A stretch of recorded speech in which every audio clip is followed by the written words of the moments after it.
ரொம்ப புக்ஸ் படிப்பாங்க, ரொம்ப இன்டெலிஜென்ட்டாக இருப்பாங்க, அவங்களுக்கு எல்லாமே தெரியும். ஆனால் படத்தில் கோமாளித்தனமாக ஒன்று பண்ணுவாங்க.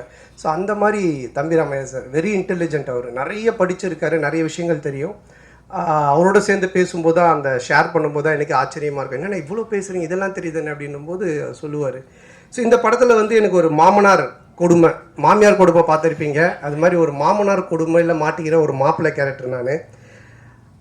ஹரிச்சந்திரனுக்கு ஹார்ட் அட்டாக் வர அளவுக்கு போய் சொல்லுவார் இந்த படத்தில். ஸோ அந்த மாதிரி ஒரு கேரக்டர் டிசைன் பண்ணி அவர் கொடுத்துருக்காங்க. அது ரொம்ப அழகாகவும் பண்ணியிருக்காரு. ஸோ இந்த படத்தில் ஒரு என்ன சொல்கிறது, ஒரு ஒரு பயங்கரமான காமெடியை தூக்கி ட்ராவல் பண்ணியிருக்காரு.